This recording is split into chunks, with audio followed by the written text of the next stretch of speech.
In this video, we are going to study about the mouth. The mouth or the oral cavity is subdivided by the alveolar process into two portions. A smaller portion that is known as the vestibule and a larger portion that is known as the oral cavity proper. So here you can see this is the alveolar process. So this divides the oral cavity into vestibule and the oral cavity proper. Now we'll see about the vestibule. So this is the vestibule. It is a cleft between the lips and the cheek externally and the teeth and the gum internally. Its roof and the floor are formed by the reflection of the mucous membrane from the lips and the cheek to the gum. The lateral wall of the vestibule receives the opening of the parotid duct on the summit of a papilla opposite to the crown of the upper second molar tooth. When the teeth of both jaws are in contact, the vestibule communicates with the oral cavity proper through the gap between the last molar tooth and the ramus of the mandible. Now we'll see about the lips. You have the upper and the lower lip. The lips are the mobile musculofibrous fold that bound the opening of the mouth or the oral fissure. So this is the oral fissure. The upper and the lower lip meet at the lateral angle, which usually lie in front of the first premolar tooth. The red portion of the lip is known as the vermilion zone. The color is due to the rich vascular bed visible through the thin epithelium, and this is kept moist by toileting with the tongue. The skin and the vermilion zone, so the skin and the vermilion zone meet at the border, and this is known as the vermilion border. The median part of the upper lip, so this is marked externally by a shallow groove that is known as the philtrum, which extends from the nose to the vermilion border. The inner aspect of each lip is connected to the corresponding gum by a median fold of mucous membrane that is known as the frenulum of the lip. Each lip is composed of following layers from before backwards. So first you have the skin with the hair follicle, sebaceous and the sweat glands. Next you have the subcutaneous tissue. Next you have the orbicularis oris muscle. Next you have the submucous coat or lamina propria containing the mucus secreting labial glands and an arterial circle which is formed by the upper and the lower labial branches of the facial artery. Finally, you have the mucous membrane which is lined by non-keratinized stratified squamous epithelium. The lymphatics from the central part of the lower lip drains into the submental group of lymph node, and from the rest of the lip it drains into the submandibular group of lymph nodes. Next we'll see about the cheeks. So the cheeks are the part of the face that intervene between the alveolar process of both jaws, extend from the angle of the mandible up to the anterior border of the masseter muscle.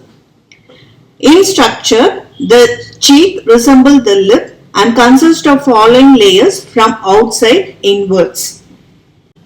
First you have the skin, then you have the subcutaneous tissue or the superficial fascia, then you have the zygomaticus major muscle, the risorius muscle and the parotid duct. Next you have the molar mucous gland resting on the buccinator muscle. Then you have the buccal branches of the facial nerve. Then you have the facial artery, the facial vein, and then the buccal branch of the mandibular nerve or the buccal nerve.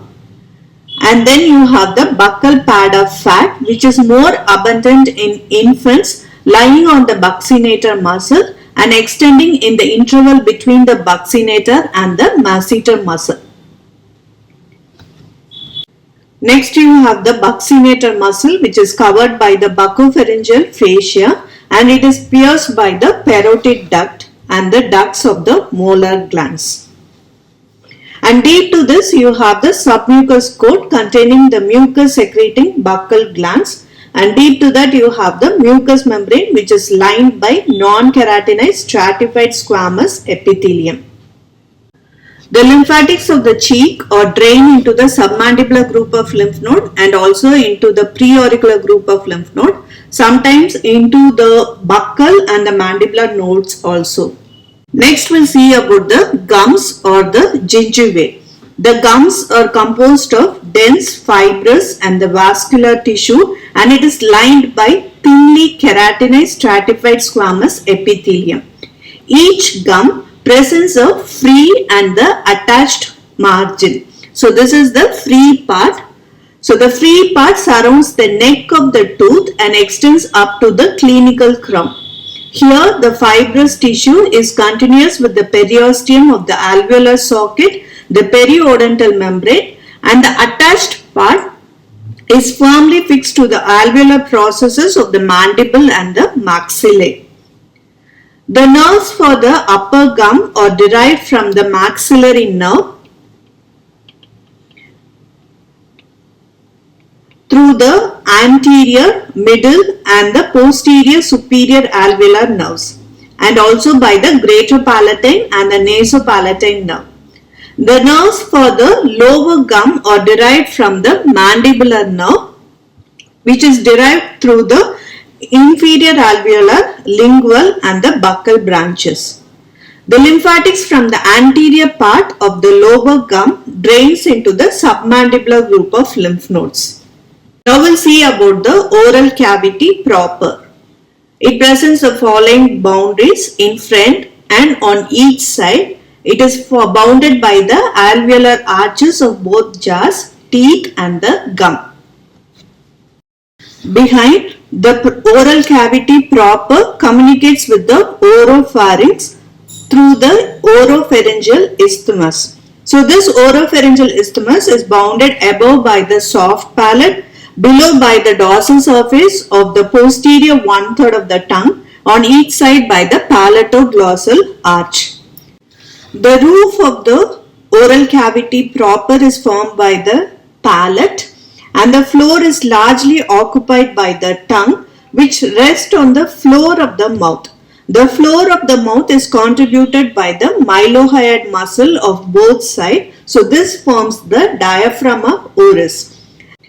The anterior part of the floor is formed by the sublingual region, which intervenes between the lower surface of the tongue and the floor of the mouth, and it is lined by the mucous membrane.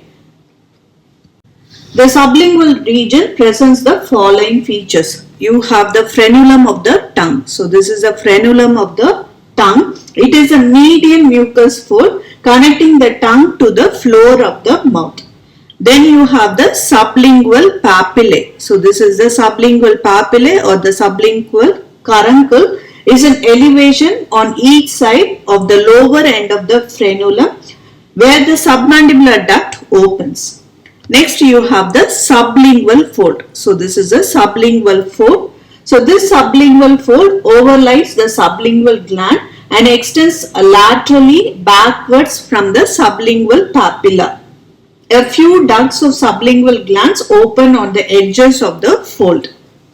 And here you can see the frenulum of the lips. So this is the frenulum of the lips, which connects the lips to the gum.